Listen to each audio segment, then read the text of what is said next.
तो इस कहानी की शुरुआत हुई थी जीहोन से, एक हारा हुआ इंसान जिसके पास पैसे ना होने की वजह से उसकी फैमिली तक ने उसे छोड़ दिया था। जीहोन के पास अब अपनी बीमार मॉम के इलाज करवाने तक के पैसे नहीं थे। सर से पांव तक वो कर्ज में डूबा हुआ था। ऐसी सिचुएशन में जब उसके पास कोई रास्ता नहीं था, किसी ने उसे डेथ गेम खेलने का मशवरा दिया। लगभग 500 लोग ये डेथ गेम खेलने आए हुए थे।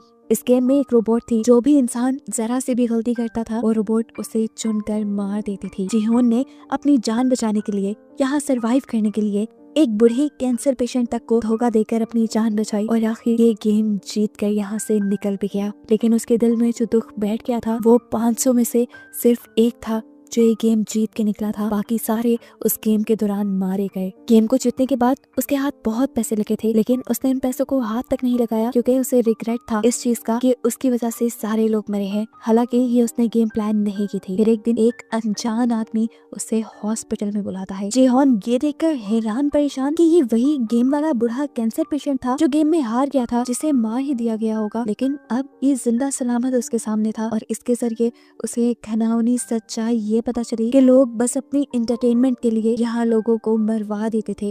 इस डेथ गेम में ये इंसान जो कैंसर पेशेंट था, इसकी लाइफ भी काफी बोर हो गई थी और अपनी लाइफ में थोड़ा मजा लाने के लिए इसने ये डेथ गेम बनाई थी। जीहोन को उस बूढ़े आदमी की बेरहमी पर बहुत गुस्सा आया और उसने ठान लिया कि वो इस गेम को बंद करवा कर रहेगा। इसके बाद हम मिले जुनहो से, एक पुलिस ऑफिसर जिसका भाई भाग चुका था पुलिस से कुछ फ्रॉड करके। अपने भाई को ढूंढते हुए जुनहो को उसके रूम से एक गेम वाला कार्ड मिला था। इन्वेस्टिगेशन करते हुए जुनहो जीहोन तक पहुंचा और उसे पता चला कि वो गेम में जाने वाला है और उसका पीछा करते हुए वो भी किसी तरह गेम में घुस गया। वो गेम में पार्टिसिपेट नहीं करने आया था, इसीलिए उसने गेम के गार्ड्स में से एक गार्ड को मारकर उसका हुलिया ले लिया। वहाँ गेम में जाकर उसे इस गेम में होने वाले जुल्म का पता चला और उसने इस गेम के खिलाफ ही बहुत सारे सबूत इकट्ठे किए और इस आइलैंड से भागने में कामयाब भी हो गया। उसने सबूत सारे सेंड भी किए थे पुलिस को, लेकिन आइलैंड में सिग्नल न होने की वजह से जुनहो की कोई भी चीज पुलिस को रिसीव नहीं हुई। उस पे जुल्म ये कि जुनहो पकड़ा भी गया फ्रंटमैन के हाथों। फ्रंटमैन वो आदमी है जो इस गेम को खिलाता है और यहाँ हमें ये देखकर हैरानी हुई कि जुनहो का भाई ही असल में फ्रंटमैन था। उसने जुनहो को गोली मारने से पहले अपना चेहरा दिखाया और जुनहो को गोली मार दी, जिसके बाद उन्हें लगा कि जुनहो मर गया है और उन्होंने उठाकर जुनहो को पानी में फेंक दिया।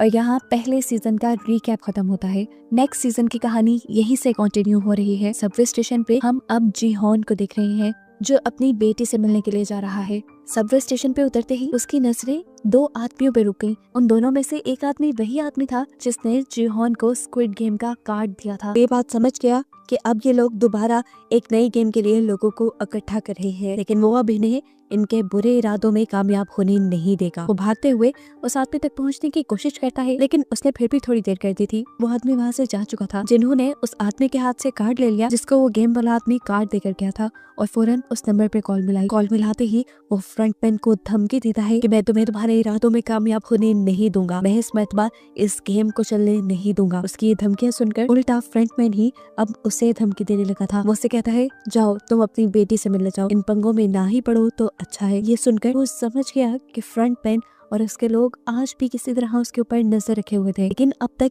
ये कैसे मुमकिन था। वो समझ गया कि जरूर उसकी बॉडी में कोई ट्रैकर लगा हुआ है। फौरन वॉशरूम में जाकर वो ट्रैकर अपनी बॉडी में ढूंढने लग जाता और उसे कान के नीचे अपनी बॉडी में लगा ट्रैकर मिल भी जाता है, जिसे उसने एक कटर से कट करके निकाल दिया। सीन कट हो गई। यहाँ हमने जुनहो को देखा जिसे लास्ट सीजन में फ्रंटमैन यानी उसके अपने ही भाई ने पानी में गिरा दिया था। पता चला कि उसे पानी से एक फिशरमैन ने रेस्क्यू कर लिया था और अब वो हॉस्पिटल में एडमिट था। काफी दिन गुजरने के बाद जुनहो को इस टाइम होश आया है। दूसरी तरफ जीहोन जिसने अपनी बॉडी से ट्रैकर निकाला है, ट्रैकर निकालने के बाद वो अंडरग्राउंड हो गया ताकि स्क्विड गेम वाले उसे ट्रैक न कर पाए, जिसके बाद लगभग 2 माह का वक्त सीजन में गुजार दिया गया और हमें जिन्हो को दिखाया गया जो अभी तक अपने भाई को ढूंढ रहा है और ट्रैफिक पुलिस में है। अपने भाई को ढूंढने के साथ साथ उसका दूसरा मिशन स्क्विड गेम को बंद करने का भी बन गया था, क्योंकि उसने भी देखा था कि कैसे स्क्विड गेम में बेदर्दी से लोगों को मार दिया जाता था। वो जब ये केस अपने सीनियर से डिस्कस करने लगा तो किसी ने उसकी बात नहीं मानी, क्योंकि जब जिन्हो ने उस गेम के बारे में सारे सबूत इन लोगों को उस आइलैंड से सेंड किए थे तो वो इन लोगों तक पहुंच ही नहीं पाए थे और ऐसे सबने मान लिया था कि जिन्हो झूठ बोल रहा है। सीन कट होकर हमें जीहोन को दिखाया गया जिसे अब फ्रंटमैन ने ट्रैक कर लिया था। फ्रंटमैन उसका दरवाजा नॉक करता है। डरते हुए जब जीहोन ने दरवाजा खोला तो फ्रंटमैन 2 कटे हुए सर उसके सामने लेके आया, जिनकी आंखें एकदम से खुल गई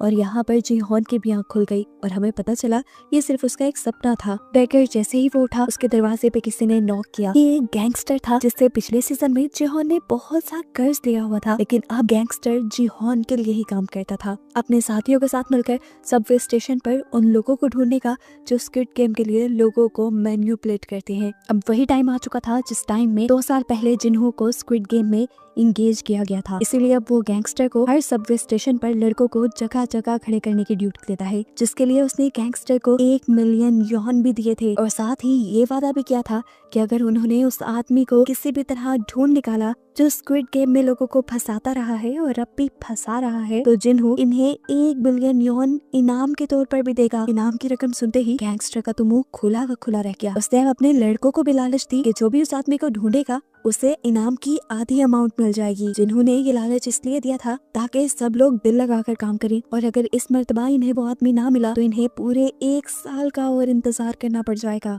और इस 1 साल में उस गेम के जरिए बहुत से लोगों की मौत भी हो जाएगी। दूसरी तरफ जिन्हों भी स्क्विड गेम वाला आइलैंड ढूंढने की कोशिश में है। ये काम वो उसी फिशरमैन के साथ मिलकर कर रहा है जिसने उसकी जान बचाई थी। जहाँ से जिन्हों उस फिशरमैन को मिला था, ये लोग उसके आसपास के सब आइलैंड देख चुके थे पर अभी तक स्क्विड गेम वाले आइलैंड तक नहीं पहुँच पाए थे। सीन कट होकर हमें गैंगस्टर को दिखाया जाता है जो अपनी एक नई टीम को ट्रेनिंग दे रहा है। उसने सबको बताया कि उन लोगों को सबवे स्टेशन पे एक ऐसे आदमी को ढूंढना है जो सूट पैंट पहने हुए होगा, हाथ में उसका पैसे से भरा ब्रीफकेस होगा और वो सबके साथ दार्जी गेम खेलेगा और उसके बाद उन्हें एक कार्ड देकर जाएगा। सब अपने काम पर लग जाते हैं और काफी दिन के सब्र के बाद 2 आदमियों को आखिर वो बंदा मिल भी जाता है। सबवे स्टेशन पर ही 2 लोगों के साथ दार्जी गेम खेलते हुए वो उसकी लोकेशन अपने बॉस गैंगस्टर के साथ जिन्हों को भी भेज देते हैं और खुद भी उसका पीछा करना शुरू कर देते हैं, जो अब एक कन्वीनियंस स्टोर पर जाकर बहुत सारे ब्रेड्स और लकी ड्रॉ कार्ड्स खरीद कर भीख मांगने वाले लोगों के पास गया है। इन भीख मांगने वाले लोगों के सामने उसने 2 चॉइसेस रखी, एक ब्रेड और एक लकी ड्रॉ की। तकरीबन सभी लोगों ने लकी ड्रॉ चूज किया लेकिन कोई भी नहीं जीत पाया, जिसके बाद इस आदमी ने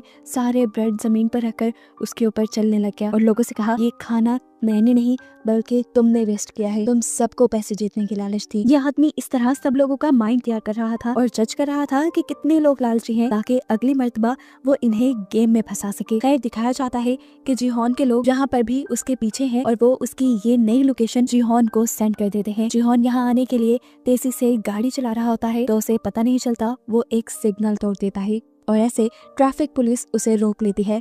इस टाइम ट्रैफिक पुलिस जिन्हों ही था और उसने नोटिस किया कि जीहोन का रवैया कुछ अजीब सा है। चालान कटने पे उसने माफी नहीं मांगी, वो चिल्लाया नहीं बल्कि चालान देकर आगे बढ़ने की कोशिश की जैसे वो बहुत ही ज्यादा जल्दी में हो या कोई जुर्म करके भाग रहा हो। इसीलिए उसने जीहोन की गाड़ी के नंबर से उसकी इंफॉर्मेशन निकाली तो उसे जीहोन का नाम जाना पहचाना लगा और उसे याद आया कि जीहोन को फॉलो करते हुए ही तो वो पिछली मर्तबा स्क्विड गेम के अंदर पहुंचा था। यहीं से अब जिन्हों ने जीहोन के घर का एड्रेस भी ले लिया। सीन कट होकर दिखाया गया कि वो दोनों आदमी जिससे स्क्विड गेम वाला बंदा मिल गया था वो जीहोन के आने से पहले ही उसको पकड़ने का फैसला करते हैं और डिसाइड करते हैं कि इनाम की रकम वो आधी आधी कर लेंगे। जब वो दोनों उस आदमी को मारने के लिए उसके करीब गए तो उसे आदमी का शिकार हो गए। जीहोन जब तक यहाँ पहुँचा तो उसे सिर्फ सड़क पे लगा खून दिखाई दिया और वो समझ गया कि वो दोनों उसके लोग उस जालिम आदमी के हाथों मारे गए। ऊपर से देखने को मिला कि वो आदमी जीहोन पर नजर रख रहा था। जीहोन के जाने के बाद जब वो कमरे में आया तो पता चला कि उसने जीहोन के आदमियों को अब बंदी बनाया हुआ है। वो इनके साथ भी डेथ गेम खेलता है क्योंकि उसे भी डेथ गेम खेलने में मजा आता था। गेम तो बच्चों वाली थी, स्टोन पेपर सीजर, पर उसने शर्त रखी थी जो हारा वो मारा जाएगा। ऐसे ही जब उनका एक साथी हारता है तो यह आदमी उसे गोली मार कर खत्म कर देता है और फिर दूसरे आदमी से जिन्हों का एड्रेस पूछता है। जिन्हों का एड्रेस पता चलते ही वो उस आदमी को छोड़कर वहाँ से चला गया। यहाँ शाम में जिन्हों जब अपने घर पहुँचा तो वो आदमी उससे पहले ही उसके घर में छुपा बैठा था।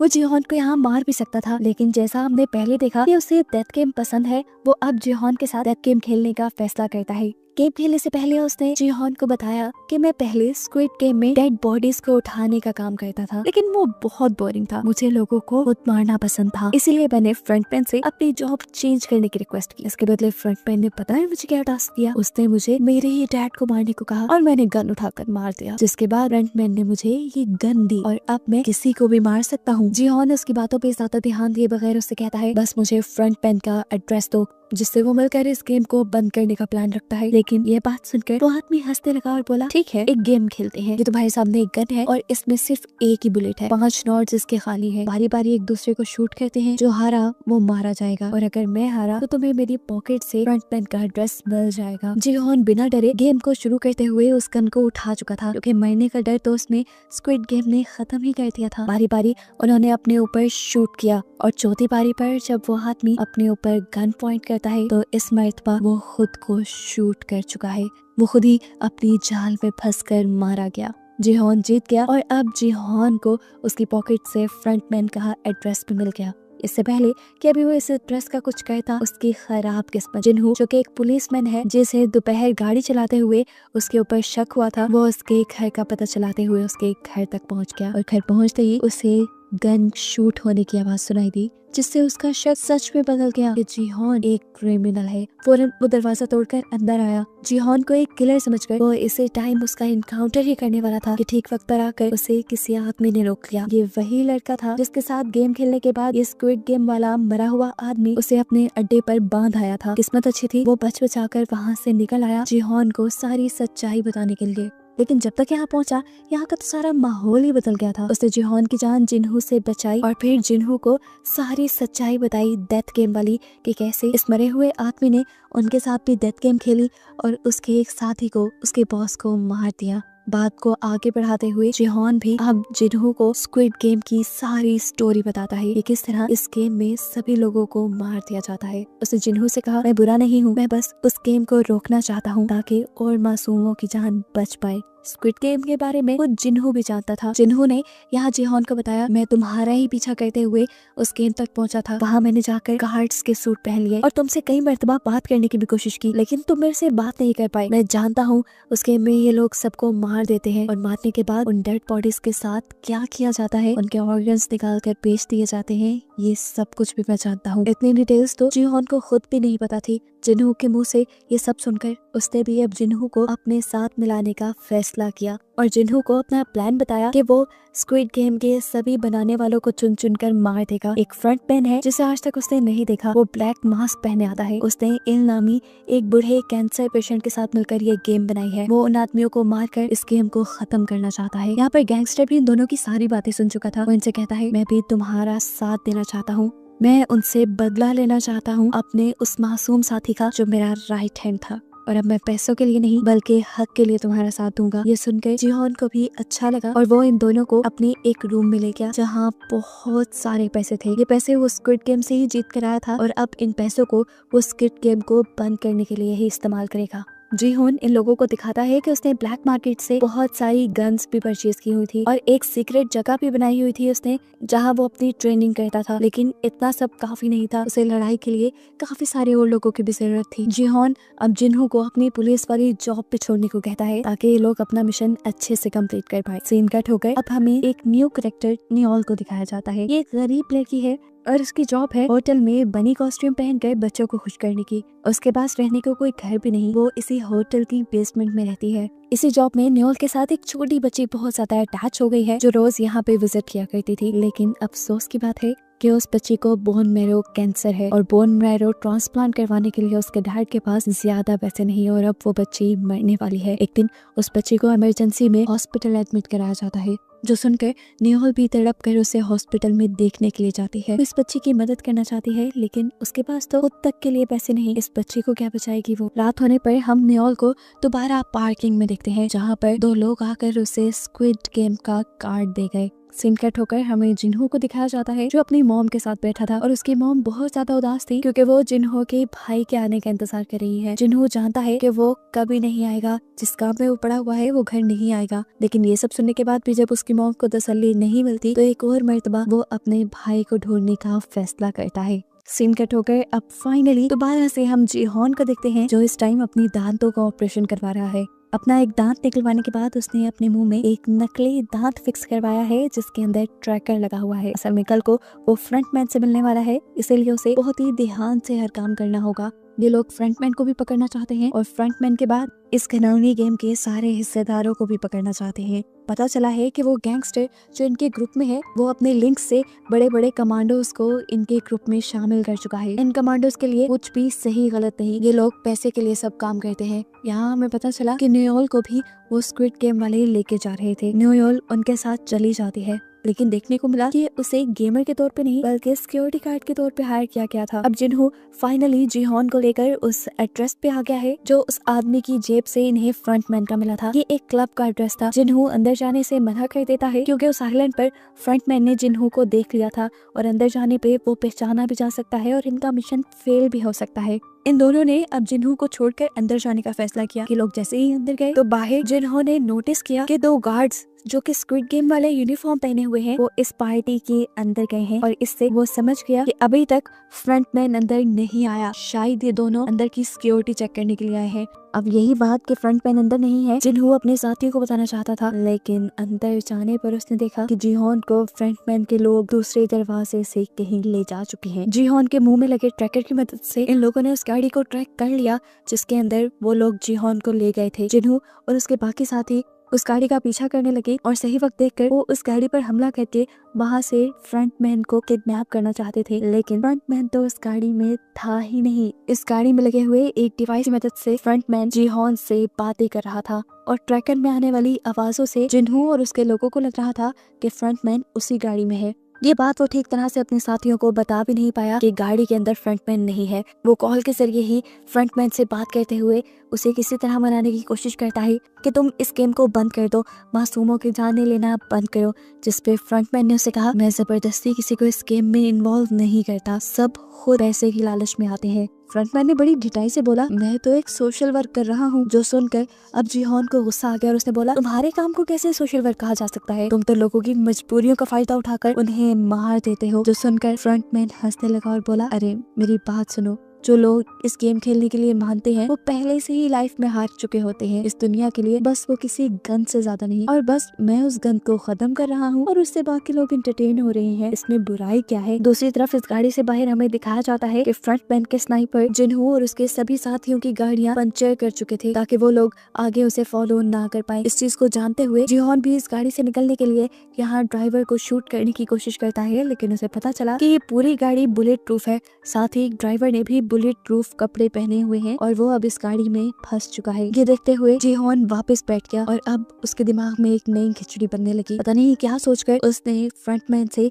दोबारा इस गेम में हिस्सा लेने को बोला। वो ऐसे तो इन सबको मना नहीं पाया था, लेकिन अब उसको लगता है कि वो गेम में जाकर इस गेम में होने वाली सारी ज्यादतियों को रोक सकता है। अब वो बंदा जो इस गेम को बिल्कुल पसंद नहीं करता वही ये गेम खेले तो मजे का हो सकता है। इसलिए फ्रंटमैन ने भी उसे गेम में दोबारा एनरोल कर लिया और अब उसे बेहोश करके ये लोग स्क्विड गेम के अंदर ले गए। जिन्हों फौरन उनका पीछा करने के लिए एक बोट के अंदर ट्रैकर्स लगा लेता है और उसी फिशरमैन के जरिए उन आइलैंड को ढूंढने के लिए निकल जाता है जहाँ पर वो जीहॉन को लेकर जा रहे होंगे। यहाँ जीहॉन को दोबारा दिखाया जाता है जिसकी यहाँ स्क्विड गेम के बेड पर खुली है। उसे अपना पुराना ही नंबर दिया गया है। यहाँ पर पहले की तरह बहुत सारे और लोग भी हैं जो एक दूसरे को देखकर कंफ्यूज है, साथ ही गेम्स के लिए भी कंफ्यूज है। अब गार्ड्स यहाँ आकर इन्हें गेम्स के रूल बताना शुरू करते हैं। रूल्स बताने के बाद गार्ड्स ने इन सब की हिस्ट्री इन सबको दिखाई कि यहाँ पर सिर्फ वही लोग आए हुए हैं जिन पर मिलियंस का कर्ज है। ये सब बताने के बाद गार्ड्स ने इन्हें बताया कि जीतने वाले को 45.6 बिलियन यॉन मिलेंगे।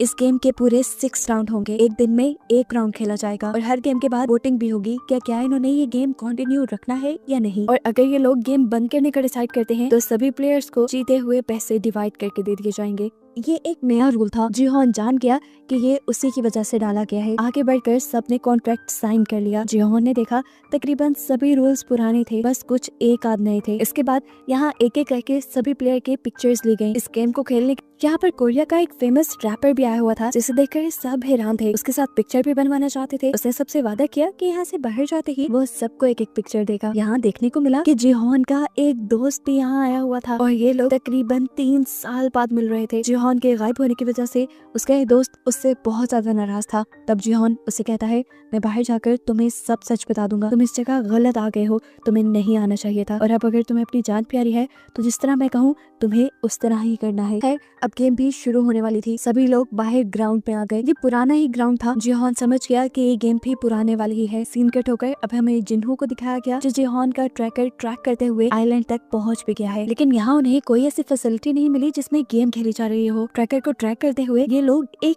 फिशरमैन तक पहुंचे और देखा गया कि जिहोन का ट्रैकर यहाँ चारे में पड़ा था। ये देखते हुए उन्होंने फिशरमैन को ही मारना शुरू कर दिया और उससे इन्वेस्टिगेट करने लगे इस ट्रैकर के बारे में। तब फिशरमैन ने जवाब दिया कि मुझे तो ये चारा फ्री मिला था। वहाँ गेम के अंदर भी जिहोन परेशान था कि जिन्हो और उसकी टीम इन सबको रेस्क्यू करने के लिए क्यों नहीं पहुंची, कहीं उसके ट्रैकर में तो कुछ गड़बड़ नहीं। कैमरे से छुपते हुए वो अपने मुंह से जब अपना टूटा हुआ दांत निकालता है तो ये देखकर हैरान रह जाता है कि उसमें ट्रैकर ही नहीं था और गेम वालों ने गेम में आने से पहले उसका ट्रैकर वाला दांत निकाल